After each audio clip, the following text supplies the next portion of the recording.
Hi అండి. అందరు ఎలా ఉన్నారండి? అందరు బాగుండాలి. మీ అందరితో పాటుగా మేము కూడా బాగుండాలి. ఈరోజు మన ఛానల్లో పాతకాలం పోతప్పాలు చేసుకుందాము.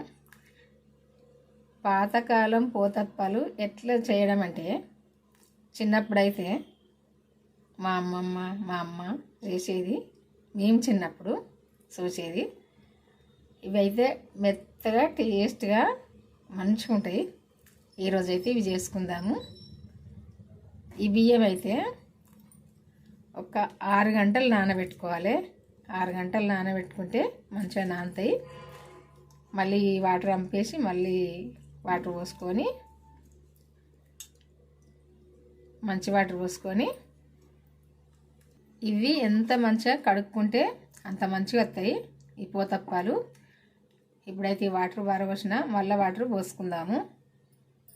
పోసుకొని ఇంకొకసారి కూడా కడిగి పారబోద్దాము. ఎందుకంటే ఈ బియ్యానికి ఉన్న తవుడు లాంటిది పోవాలి, నీట్గా ఉండాలి. ఇట్లా బియ్యము ఇవి వంపుదాము. ఈ నీళ్ళు ఇట్లా వంపినాక మిక్సీ జార్ తీసుకొని ఇవి మెత్తగా పిండి పట్టుకోవాలి బియ్యం. అందుకే నానాలి, నానినప్పుడే మెత్తగా పిండి అవుతుంది.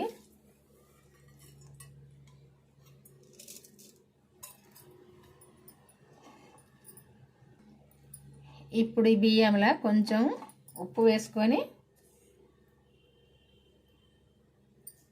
సరిపోద్ది. ఇంకా కొన్ని వాటరు పోసుకొని ఇది పిండి పట్టుకోవాలి. కొంచెం పోసుకోవాలి, ఎక్కువ పోసినాం అనుకోండి పిండి దంగదు.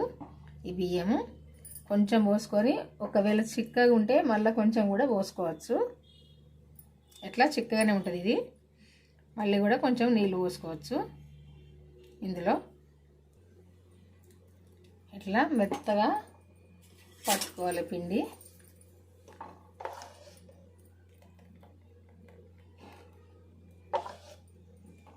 ఇట్లా మనము దోశ పిండి అయితే ఎట్లుంటుందో ఆ పిండి అంతా పలసగా ఉండాలి. ఇట్లా ఇది చూసిండ్రు కదా, దోశ పిండి ఇట్లా ఉంటుంది కదా, పలసగా ఇట్లా ఉండాలి. ఇప్పుడు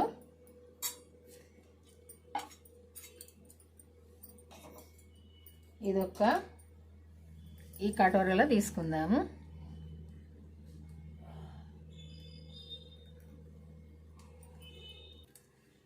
ఇప్పుడు కొంచెము వామ తీసుకొని కొంచెం ఇట్లా నలిస్తే స్మెల్ మంచిగా ఉంటుంది. ఇట్లా వేసుకోవాలి. ఇందులో కొంచెం జీలకర్ర కూడా వేసుకోవాలి.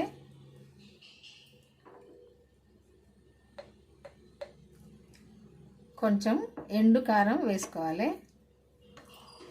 మనము ఉప్పు అయితే ఇప్పుడు ఈ పిండి వట్టంగా వేసుకున్నాం కదా, సరిపోద్ది.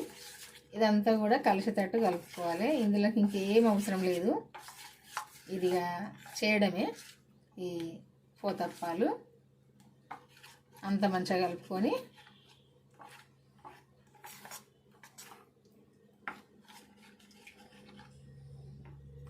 మా చిన్నప్పుడు అయితే ఇవి మంచిగా వేడి వేడి అయితే చాలా టేస్ట్గా ఉండేది, తినేవాళ్ళము అప్పటిదప్పుడే చేయంగా.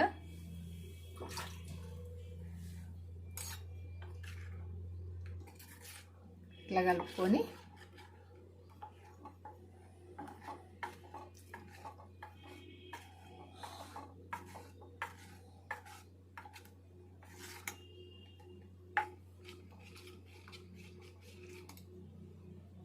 ఇట్లా కలుపుకోవాలి.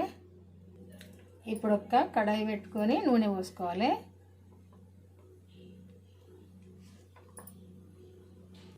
ఈ నూనె కొంచెం వేడిగానే ఈ పిండిని మనం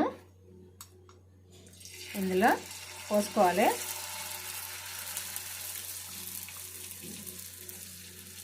ఇట్లా ఎంత వెడల్పైన మనం పోసుకోవచ్చు.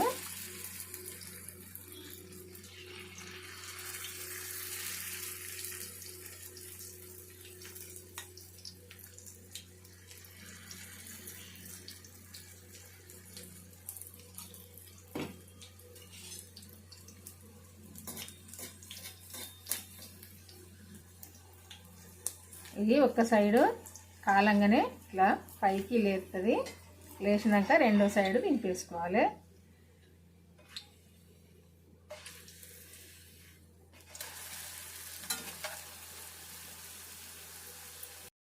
రెండు సైడ్లు కూడా మంచిగా కాలనియాలి.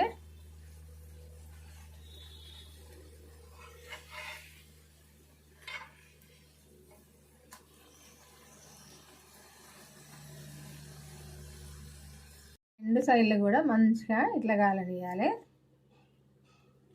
చూసిరుగా ఇట్లా కాలినాక తీసుకోవాలి. ఇంకా ఇక మనం చేసుకునే పిండి కూడా అంతా కూడా ఇట్లే చేసుకోవాలి.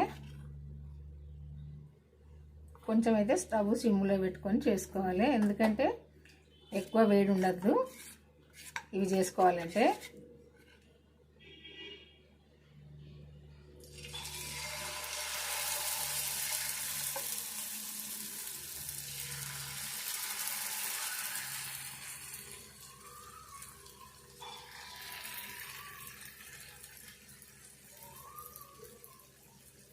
ఇవి కూడా చేసుకొని చూడండి, ఎందుకంటే వెనకటి వాళ్ళు అయితే ఎక్కువ ఇవే చేసుకునేవాళ్ళు. అప్పుడు ఇడ్లీ దోశ అంటే ఏమి ఉండపోవు.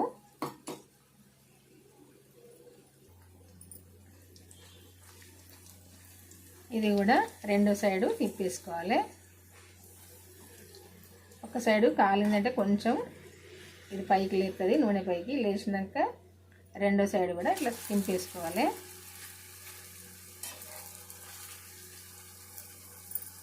అన్నీ కూడా ఇంతే చేసుకోవడము.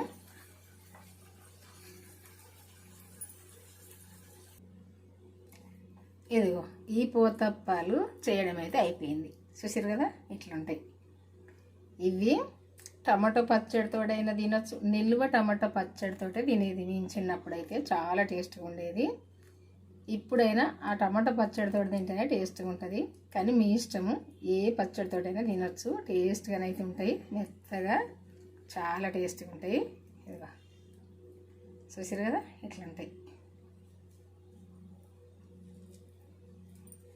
ఎవరైనా చిన్నవాళ్ళైనా పెద్దవాళ్ళైనా ఎవరైనా ఇష్టంగా తినొచ్చు. ఇవి పిల్లలకైనా సాయంత్రం స్కూల్కి పోయి వచ్చేసరికి ఇట్లా చేసి పెట్టండి. స్నాక్స్ చాలా ఇష్టంగా తింటారు, ఎందుకంటే మెత్తగా టేస్ట్గా ఉంటాయి. ఇందులో ఇంకా వాళ్ళకి ఏది అవసరం లేదు, అట్టే తినేస్తారు. ఎందుకంటే మనం ఉప్పు కారం వేసినాం కదా, వామ కూడా మంచిదే మన ఒంటికి, ఈ జీలకర్ర కూడా మంచిదే. ఇవి వేసి చేస్తే పిల్లలకైనా పెద్దలకైనా ఎవరికైనా మంచిదే. ఇట్లా చేసుకొని చూడండి ఒక్కసారి మీరు. ఇంతవరకు అయితే చేసి ఉండరు, ఎందుకంటే ఈ పాతకాలం వంట తెలియదు కదా చాలామందికి, అందుకే ఎవరికైతే తెలియదు, చేసి ఉండరు. ఒక్కసారి చేసుకొని చూడండి, ఎంత టేస్ట్గా ఉంటుందో మీకే తెలుస్తుంది. చూసారుగా. బాయ్ అండి. మరి ఈరోజు అయితే ఈ వంట అయితే ఎట్లా చేసుకోవాలి అనుకుంటే, మీరు చేసుకోవాలనుకుంటే మన ఛానల్కి వెళ్ళి వీడియో చూసి చేసుకోండి. స్టార్టింగ్ నుంచి చివరి దాకా చూడండి వీడియో. ఏమేమి చేయాలో ఎట్లా చేయాలన్నది చూసి తెలుసుకొని చేసుకోండి. మీకు తెలిసిన వాళ్ళకు కూడా షేర్ చేయండి, మీరు కూడా చేసుకోండి, చాలా టేస్ట్గా ఉంటుంది. మన ఛానల్ అయితే సబ్స్క్రైబ్ చేసుకొని వాళ్ళు ఉంటే చేసుకోండి, చేసుకొని లైక్ చేయడం అయితే మర్చిపోకండి, బెల్ నొక్కండి. చూసారుగా. మరి ఉంటాయి, ఇంకా మళ్ళీ వంటతో కలుద్దాము. బాయ్ అండి.